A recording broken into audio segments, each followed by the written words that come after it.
एक और कनाडा के अंदर जो हत्याएं हो रही हैं गैंगस्टरों की, उसमें लॉरेंस बिश्नोई का नाम आ रहा है। दूसरी तरफ गुजरात के अहमदाबाद की कोर्ट में जो है लॉरेंस बिश्नोई के खिलाफ मामला चल रहा है। लॉरेंस बिश्नोई के वकील हैं, उनसे बात करते हैं। ब्रह्मट जी, ये जो मामला चल रहा है यहाँ पे, उसमें लॉरेंस बिश्नोई ने के द्वारा आपके द्वारा अर्जी की है कि उसको गैंगस्टर ना कहा जाए या उसको टेररिस्ट ना कहा जाए। ये किस तरह की अर्जी आपके द्वारा की गई है और क्यों ये बात कोर्ट के सामने आपने अपील की है? लॉरेंस बिश्नोई के सामने जितने भी अभी केसेस दर्ज हुए हैं उसमें से एक भी केस में वो कन्विक्टेड नहीं है।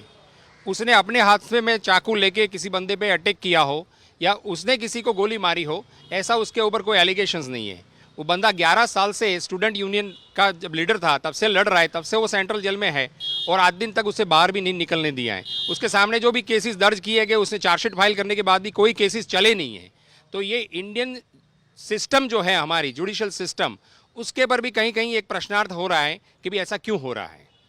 मतलब कि आपका कहना है कि अभी तक कोई केस जो है वो साबित नहीं हुआ, इसीलिए उनको ना कहा जाए, क्योंकि जो रिकॉर्ड्स हैं इनके सामने इतने केसेस हुए हैं, तो इसलिए उनको गैंगस्टर कहा जा रहा है। बिल्कुल, उसको गैंगस्टर आप कह ही नहीं सकते क्योंकि वो अभियुक्त है सिर्फ, और अभी वो क्रिमिनल के डेफिनेशन के अंदर भी नहीं आ रहा है। उसके ऊपर सिर्फ एलिगेशंस है।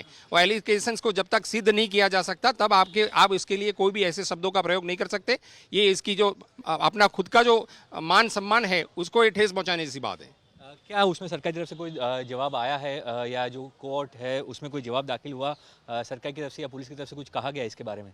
नामदार कोर्ट के पास उन्होंने 3 दिन की गुहार लगा के 3 दिन का समय मांगा था पब्लिक प्रोसिक्यूटर जी ने, पर अभी भी उनके पास वो जो समय है वो पर्याप्त नहीं हुआ है। अभी भी उन्होंने जो दूसरा टाइम मांगा है और 25 तारीख तक उन्होंने एक्सटेंड किया है कि मुझे 25 तारीख तक का टाइम दिया जाए ताकि मैं मेरा कोई जवाब फाइल कर सकूँ।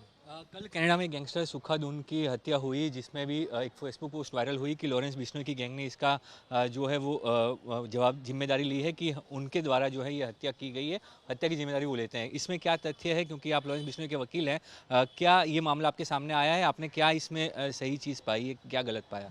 ये बिल्कुल गलत बात है कि लॉरेंस बिश्नोई ऐसे कोई पोस्ट के साथ संलग्न है। वो बात ही झूठी है और गलत तरीके से इसको रिप्रेजेंट किया जा रहा है। 150 से ज़्यादा अकाउंट कल तक दिखाई देते थे, आज उसमें से एक भी अकाउंट लॉरेंस बिश्नोई के नाम का फेसबुक पे दिखाई नहीं पड़ रहा है।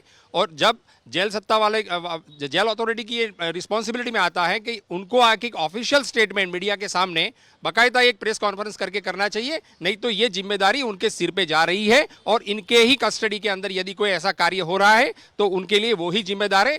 और यदि कोई कोर्ट इसका संज्ञान लेती है तो उनको तात्कालिक असर से सस्पेंड कर देना चाहिए ऐसे ऑफिसर्स को।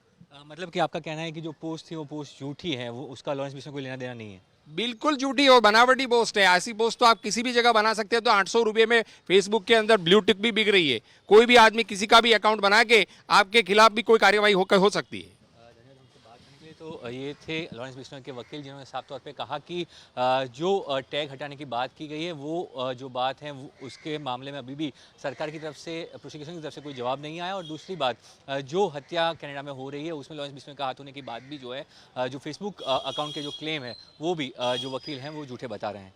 कैमरा जमीन व्यास के साथ ब्रजेश जोशी, आज तक, अहमदाबाद।